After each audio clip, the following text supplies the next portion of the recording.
Jorge Rubio, Jorge Rubio, ¿nos escuchás? Sí, perfectamente, los escucho bien. Hola, ¿cómo estás, Jorge? Muchas gracias por conectarte. Bienvenido al vivo, Jorge. Bueno, muy bien, un saludo para toda la audiencia y bueno, contento de poder conversar con ustedes. Bueno, te contamos antes de empezar la entrevista que estamos abriendo, por mostrarlo en la cámara. Ahora no voy a mostrar enseguida porque voy a hacer toda una chongada. Lo voy a hacer bonito. Tenemos Matías, que mi nombre es Leo Pascón, que Steven, que es Esteban, quien te estaba hablando contactando. Yo soy el Beodo. Y quien con una vocación irreparable por fracasar, que está abriendo la botella de vino, es un fiscal. O sea, tenemos a un representante del Ministerio Público de Mendoza luchando para abrir un vino tuyo, del que aparte cuando nos contés la vida, nos contés de qué se trata. A ver si está. A ver si se ve. Ahí está. Vamos a tomar a contramano. por supuesto, con mucho placer.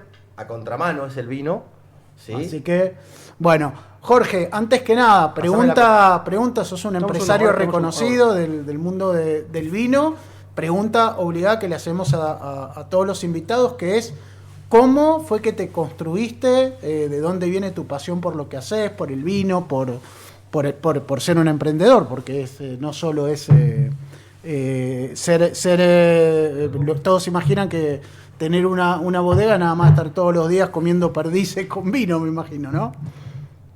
No, desde ya es un lindo trabajo, pero como todo trabajo también tiene a veces momentos que no son tan lindos. A veces uno espera de un vino o de una uva obtener mejores cosas y a veces se logran y otras veces no. Pero bueno, como siempre digo, todos los años la vendimia nos da la oportunidad de ir mejorando y de ir aprendiendo y tratando de cometer cada año menos errores, que es difícil porque la uva es algo natural y es imposible manejar todas las variables que existen. Pero bueno, digamos, lo intentamos, tratamos y sobre todo de hacer vinos que agraden a la gente en su mayoría, que también es difícil. Volviendo a tu pregunta inicial, yo siempre digo que quería ser médico y la vida me llevó a trabajar en bodega y ya no me fui más de esta industria. Y al principio, para ser sincero, no es que me gustara mucho, pero ya cuando empezó la elaboración, a ver esa transformación de la uva, del mosto en vino, donde vas viendo los colores, los aromas, y bueno, ya me empecé a apasionar y ya fue algo, ¿no es cierto?, que me agradó y que nunca me he ido de esta industria. No conozco otra industria que no sea la bodega. Y estábamos, obviamente te estuvimos siguiendo un poco tu perfil público y demás, desde el 2003 tenés, ¿no?, tu bodega. Exacto, en el 2003 comenzamos con este proyecto familiar que era muy, muy pequeño. Siempre digo, todo enólogo desea tener su bodega porque muchas veces vos tenés que hacer como enólogo lo que ese empresario te pide. Nosotros en ese entonces trabajábamos más en lo que eran vinos masivos, de consumo masivo, y bueno, a mí me gustaba mucho más todo lo que es varietales, menor cantidad de volumen, podés estar más encima de esos vinos. Así que bueno, afortunadamente lo pude lograr. No es fácil, siempre soy un agradecido de todo lo que hemos logrado, porque es una industria muy competitiva, es una industria muy difícil, dicho por gente que viene de otra industria, digamos, comienza a trabajar en lo que es bodega y ellos mismos sostienen que es una industria muy competitiva y difícil. Te hago una pregunta que en entrevistas que hemos tenido algunos empresarios. Y hay como la verdad es que cuando se habla del tema de la industria vitivinícola y las bodegas y demás, es como que hubiera una polarización ideológica al estilo, la ideologización de política del país, ¿no? Los que dicen que la industria del vino es la industria madre de Mendoza y es a donde debería llevar todo, y los que son 100% detractores y dicen la vitivinicultura no sirve para nada, no deja nada a la provincia, bla, bla, bla. ¿Cuál sería, vos que sos un protagonista de la industria y que pasás las vicisitudes, las buenas y las malas que debe tener la industria, como una visión un poco más desde adentro y más equilibrada?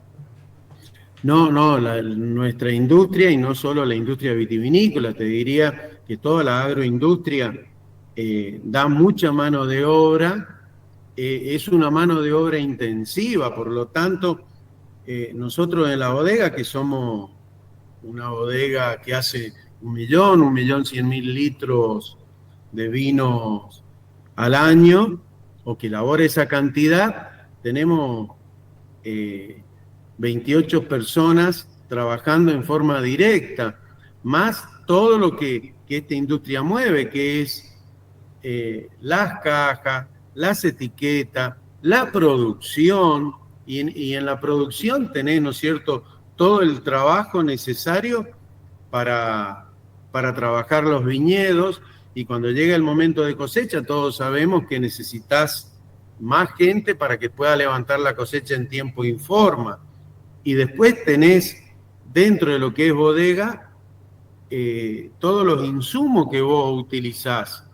Nosotros, es decir, necesitamos de la botella, de la gente que produce cápsula, la gente, ¿no es cierto?, de las cajas, las etiquetas, el pegamento, los servicios, todo lo que se maneja a través de esta industria con los fletes, los expresos, ¿no? Yo creo que esta industria, la vitivinicultura como la agroindustria, le dan muchísimo trabajo, muchísima vida a Mendoza, cosa que a veces no ocurre.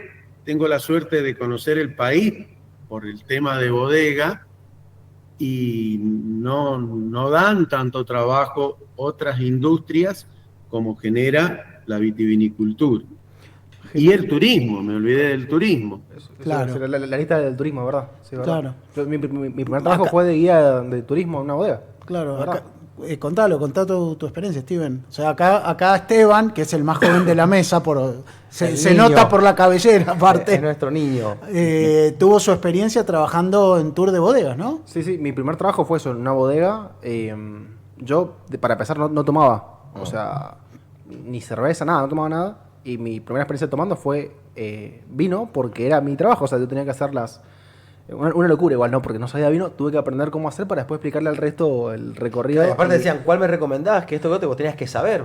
Segundo día había un tipo de Croacia que me decía, vos pibe, ¿vos qué sabés? ¿Qué vino me recomendás? ¿Vos te das cuenta, Jorge, en las manos que están dejando sus productos, ¿no?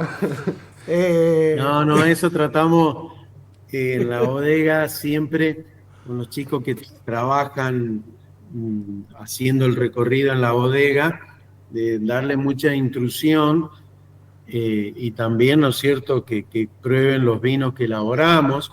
Y no solo lo hacemos con la gente de la administración, sino también con todo el personal de la bodega. Hay botellas que al público nuestra serían muy onerosas para los sueldos, pero no por eso nosotros como empresa les damos esas botellas, porque no puede ser que la gente que trabaje no conozca lo que produce o la calidad que tenemos.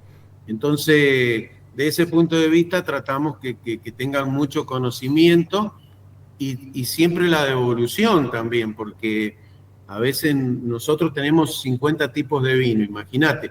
No somos una gran bodega y tenés 50 tipos de vinos, donde hay vino seco, hay vinos dulces, hay espumante, hacemos coñac, hacemos vino de baja graduación.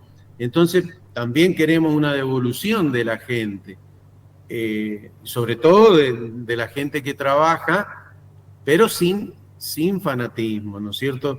¿Qué es lo que le agregaría, qué es lo que le quitaría? En fin, incluso ocurre también con las etiquetas. Cada vez que se hace un nuevo diseño, ponemos a consideración de todo el personal o de la mayoría del personal esas etiquetas. No queda, ¿no es cierto?, con que un grupo reducido las elige.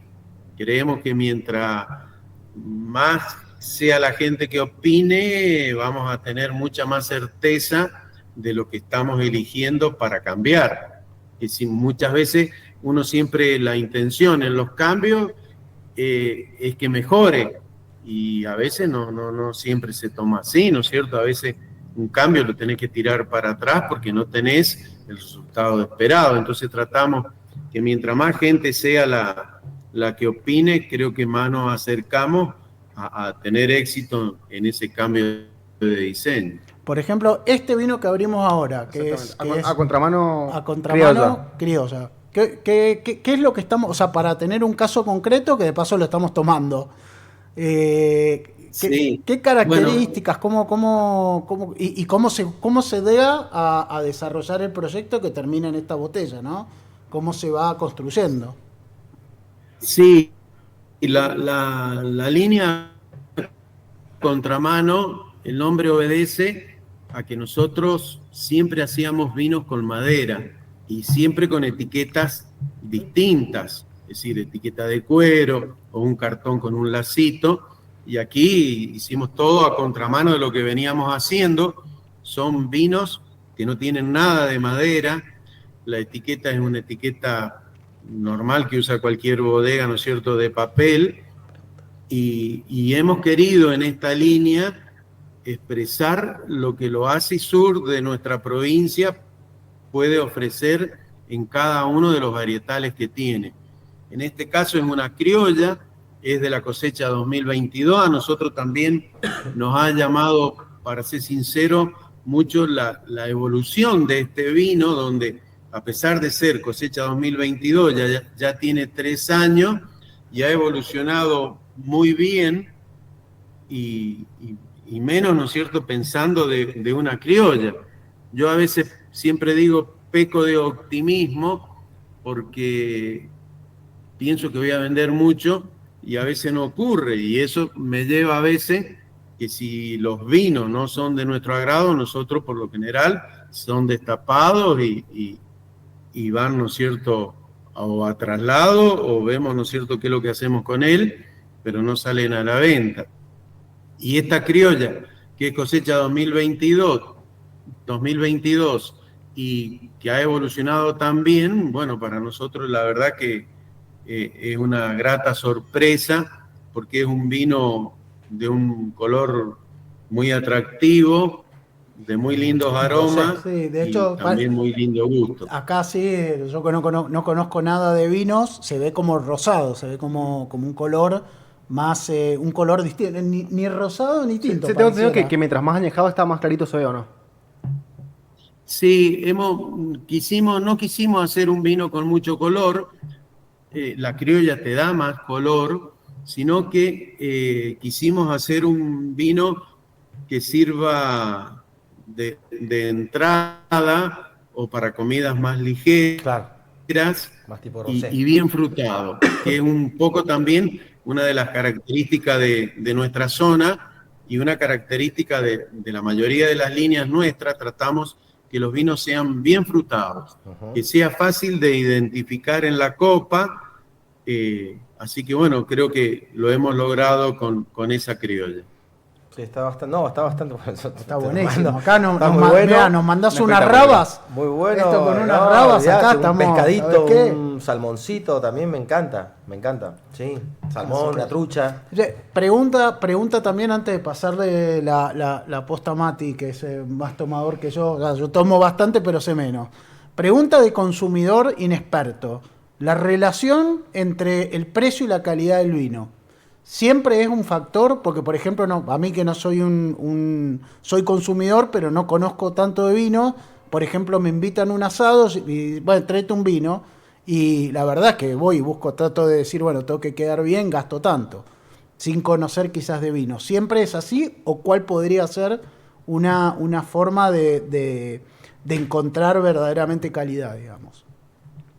Bueno, creo que la industria en eso ha avanzado mucho, tiene que seguir avanzando más, y la mayoría de los vinos, no solo los nuestros, tienen muy buena calidad.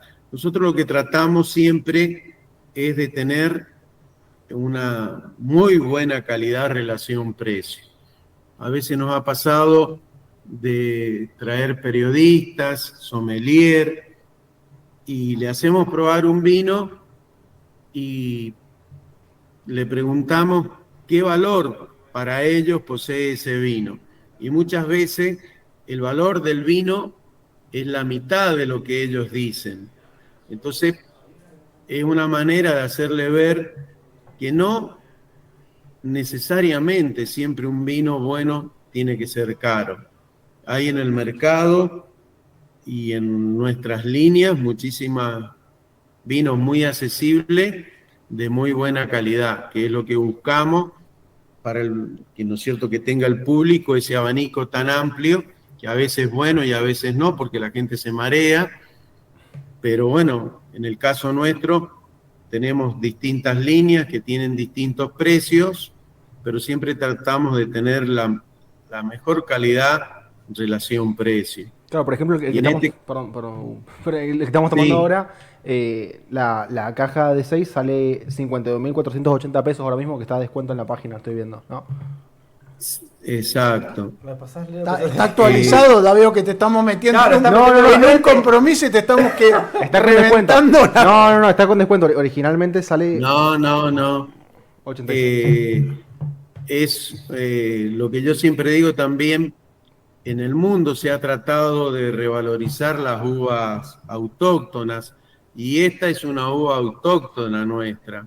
Esta es una uva, ¿no es cierto?, que la tenemos en nuestro país y que es muy elástica, porque te podés obtener vinos de menor color a ese y vinos de mayor color. Y también podés hacer vinos del año, que serían vinos bien frescos. Obtenés esta criolla que es cosecha 2022 y que va a poder estar en el mercado durante 1 o 2 años más, evolucionando muy bien. Entonces, bueno, eso también es muy positivo, porque el vino sigue evolucionando para bien. Dale, bien. Mati, No, te quería consultar, Jorge, bueno, esto nos estamos hablando de Alvear, ¿no es cierto? Donde vos tenés toda la producción, donde está el fuerte de la bodega, es Alvear. Respecto a Alvear, ¿cuál es, según el suelo que ustedes tienen, el varietal o la cepa quizá que mejor se les da o que tiene más fuerza? ¿Hay alguna en particular o cómo lo manejan? No, se adaptan muy bien, como en la mayoría de la provincia de Mendoza, todos los varietales, se dan muy bien los Malbec. Todo depende después el manejo que hacen en el viñedo. Si vas a hacer un manejo para tener poca producción, o si vas a hacer un manejo para tener, ¿no es cierto?, mayor producción. En la medida que la producción disminuye, aumenta la estructura, el color, y también en algunos casos puede aumentar la calidad del vino. Acá se da muy bien, te diría que todas las variedades, y hay una variedad que también es criolla, que es la Moscatel Rosada, sí, y se da muy bien, y la Pedro Jiménez, que también es otra. Acá también tenemos esa variante. Tenemos la Pedro Jiménez. Contanos un poquito la Pedro Jiménez, ¿cómo es esa? Sí, bueno, la Pedro Jiménez no es la Pedro Jiménez español, proviene de un cruzamiento de las 3 variedades que oportunamente dicen que trajo Colón, otros sostienen que fueron después el resto de los conquistadores que la trajeron. De esas 3 variedades nace el Pedro Jiménez nuestro, la criolla chica, la criolla grande y la Moscatel Rosada, y creo que el Torrontés. Qué bueno. El caso del Pedro Jiménez no es el Pedro Jiménez, como recién decía, de origen español, y es una uva muy aromática. En el sur, por lo menos en General Alvear, es una uva que digamos, a veces la confunden con el Sauvignon Blanc, sin tener la acidez del Sauvignon Blanc, que es una acidez, ¿no es cierto?, mucho más elevada. Pero es una uva no solo que es aromática, sino que nos permite también, nosotros tenemos en la contramano el Pedro Jiménez cosecha 2021, y la verdad que el vino está impecable, a pesar de tener 4 años, no ha perdido fruta, ha ganado complejidad, los tonos no se han, ¿no es cierto?, ido al marrón, sigue siendo un verde amarillo muy, muy lindo. Así que bueno, son variedades que a veces, a pesar de los años que tengo yo en enología, las utilizábamos como consumo masivo y nunca le dimos la importancia de trabajarla como lo trabajamos un Chardonnay o como trabajamos, ¿no es cierto?, un Sauvignon Blanc, y lo elaboramos de la misma manera, con levadura seleccionada, limpiando bien el mosto, bajando la temperatura entre 13 y 14 grados, y bueno, nos da un Pedro Jiménez que realmente es excelente, y lo mismo ocurre con la Moscatel Rosada, con la que hacemos un naranjo, que se ha puesto de moda, ¿no es cierto?, este sistema de vinificación, y a nosotros nos trae, la verdad que nos trae muchas satisfacciones, porque cuando vamos a las ferias y llevamos el naranjo o el Pedro Jiménez, son uno de los varietales, ¿no es cierto?, que antes se terminan. Entonces eso te da una pauta que a la gente le agrada. Aquellos varietales que vos llevas a una feria, por lo general llevas 5 varietales, y se quedan 1 o 2, es porque a la gente no ha sido del agrado de la gente como los que primero se consumieron. Sí, y ahí tenés un panorama de lo que a veces o medianamente le gusta a la gente, o a un sector, ¿no es cierto?, o a un público en especial. Sí, yo hago una para los que nos están viendo, te comento de paso, Jorge, este es muy rico y muy fresco, como que pasa muy fácil. Sí, me encanta. Para los que somos solteros, creo que puede ser muy efectivo, porque creo que puede llegar a que después del primer tubo creo que se puede pasar al segundo. Sí, este sí te permite y eso. Ya está, debería estar cocinado el asunto. Es lo que buscamos, y lo que todo enólogo dice, que el vino se tiene que terminar de la botella y en lo posible tratar, ¿no es cierto?, de querer abrir otra. Ahí me retan, pero yo hago eso, sigo a rajatabla ese mandato, que hay que terminar la botella. Sí. Una pregunta, Jorge, esta es capaz de ser un poco más difícil de responder. Viste que todos tienen, aunque digan que no, los que son padres, siempre hay un hijo que es como el más mimado. ¿Cuál dirías vos, de tus vinos, de los vinos que vos tenés, cuál dirías que es el vino que es tu estrella dorada de los vinos que vos tenés? ¿A cuál me dirías? Si tenés que jugar por uno. Mirá, si me tuviera que jugar por uno, siempre digo que me gustan todos los vinos y me voy cansando de tomar, por decir, un Chardonnay, paso al Sauvignon, y del Sauvignon paso, por decir, a un Malbec o a un Bonarda o a un Tempranillo. Hoy por hoy, un vino que nos está dando muchas satisfacciones y es el más caro que tenemos, es el Malbec de ánforas, que lo fermentamos en ánforas de barros que se trajeron de España, con un 20% de racimos enteros. Y es un vino que tiene muy linda acidez, muy lindo color y muy aromático. Y que también, ¿no es cierto?, nos está dando muchas satisfacciones, porque muchas veces los vinos caros son más difíciles de vender. Sí. Y nosotros pudimos vender esta primer partida que hicimos y ya comenzamos con la segunda, que también pudimos continuar con ese, digamos, nivel de acidez, de color y de aroma, porque a veces es difícil, sobre todo en los vinos donde no tenés paso por la madera.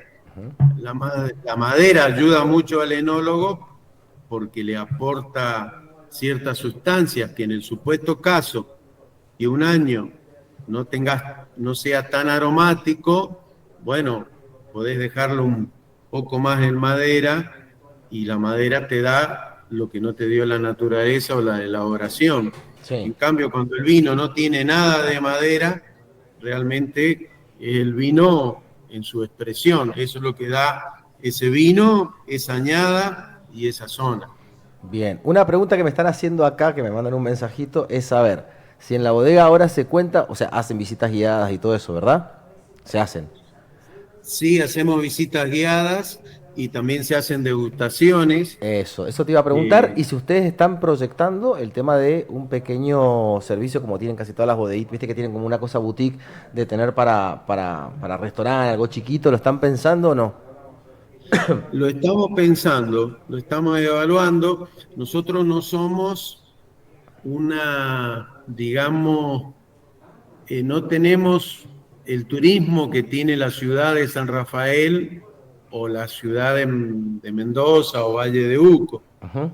Pero estamos pensando en ver si podemos dar un servicio, aunque más no sea de algo de comida rápida, porque también nos damos cuenta que la gente que viene a Mendoza quiere almorzar en una bodega. Sí. Entonces Sí. es algo que estamos evaluando y ver cómo lo implementamos. Bueno, si lo llegan a poner, yo voy, me hago el viajecito y voy hasta allá, por supuesto.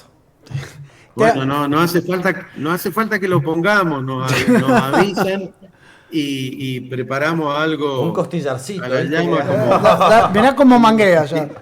No le alcanzó con el vino. Lo llevo yo, pero un costillarcito podríamos comerlo. Ok. Yo tengo una pregunta que tengo más, si querés, lírica. ¿Cómo es el proceso creativo, digamos, de hacer un vino? O sea, así me imagino, un artista plástico tiene los óleos, los pinceles y el lienzo. Cuando ustedes o vos o tu equipo se ponen a trabajar en sacar una línea nueva, ¿cómo es ese trabajo, digamos, en concreto? ¿Cómo se hace? Bueno, por lo general, siempre no hemos, digamos, innovado, porque cuando hemos hecho determinados vinos, por ejemplo, un naranjo, ya alguien antes lo hizo. Entonces, probamos ese tipo de vino, vemos qué variedad se adaptaría. El naranjo son los vinos blancos que se fermentan con la piel o con el ollejo, como se hacía antiguamente, y como se hacían de la misma manera que los vinos tintos. Después aparece, ¿no es cierto?, la tecnología y fuimos separando el ollejo o la piel del líquido. En este caso, el naranjo vuelve a ser un blanco que está con presencia de la piel. Son vinos de más cuerpo y en este caso específico, bueno, vas probando. En algunos casos vemos también que no lo filtran. En ese aspecto yo soy enemigo de no filtrar los vinos. Creo que es conveniente que el vino llegue bien límpido o bien brillante al público, porque esto te da una mayor conservación. Tampoco nosotros sabemos, una vez que la botella sale de la bodega, nosotros la mayoría de los vinos los mantenemos en cámaras frigoríficas a baja temperatura. La baja temperatura te permite que no haya actividad microbiana, que no existan enfermedades y que el vino te sea mucho más duradero una vez que sale de la bodega. Pero nosotros no sabemos dónde van a dejar esas botellas, en qué condiciones van a tener esa caja. Ajá. Me refiero a condiciones de temperaturas. Sí. Entonces, mientras el vino esté más brillante, muchas menos posibilidades de ataques microbianos que hacen que después el vino no sea lo que, digamos, lo que salió de la bodega con el producto final que se está vendiendo en la góndola. Así que en el caso particular soy enemigo de dejar los vinos, ¿no es cierto?, sin filtrar. Jorge. Sí, si vos me decís lo vamos a poner en barrica sin filtrar, perfecto. Pero una vez que se sale de la barrica y va a la botella, nosotros hacemos todos estos procesos físicos para tener vinos brillantes y en el caso particular mío, creo que se conservan mucho mejor y te duran mucho más. Genial. Bueno, Jorge, tenemos que ir cerrando. Bueno, nos persigue el reloj. apura el programa que viene y se nos está subiendo un poquito el vino. Acá está Sergio, que nos hizo un comentario de atrás sobre uno de los vinos. ¿Cómo anda, Jorge, querido? ¿Qué tal? Muy bien, Sergio. ¿Qué tal? Bueno, me alegro verte en la radio hoy. Quiero decir, chicos, que tienen que ir a esta bodega a visitarla, hablar con Jorge. Ya le dije que vamos. ¿Sí? Es una bodega ejemplar en el sur de Mendoza y unos vinos todos excelentes, todos, con un salón precioso para degustar. Así por el ánfora, por ese que me dijo, voy a ir ahora. El ánfora es tremendo, tremendo. Así que, Jorge, un gusto verte. Por ahí nos vemos en septiembre. Voy para allá a lo mejor. Ojalá que sí, te espero, avísame siempre, porque yo, para serte sincero, ya digo que a veces no tengo el Alzheimer cerca, ya creo que lo empiezo a tener adentro, entonces me empiezo a olvidar los nombres, las caras, cada vez veo más gente, conozco más gente y me cuesta retener sinceramente los nombres y las caras. Pero bueno, con gusto. Te esperamos y venís en septiembre, igual que al resto de los muchachos, y de comernos un lindo asado y probar. Paga todo Sergio, eso no hay ningún problema, no hay ningún problema. A toda mi cuenta, Jorge. Nosotros teníamos pensado combatir mañana, pero bueno, no importa, lo dejamos para septiembre. Que a nosotros nos paga Daniel, que son los buenos. Claro. Bueno, te agradezco un montón, gracias, Jorge, y riquísimo para los que nos La verdad, están qué buen programa, tomar un vino. Riquísimo el vino, y ya después te cuento si funciona también con el tema para los solteros. Después te paso la info por privado. El miércoles que viene va a decirlo acá, pues le voy a preguntar. Si afloja o no afloja los sentimientos. Sí, va a aflojar, va a andar muy bien. Bueno, gracias, Jorge. Gracias, Jorge. Un abrazo. Saludos. Gracias a ustedes. Chao. Chao.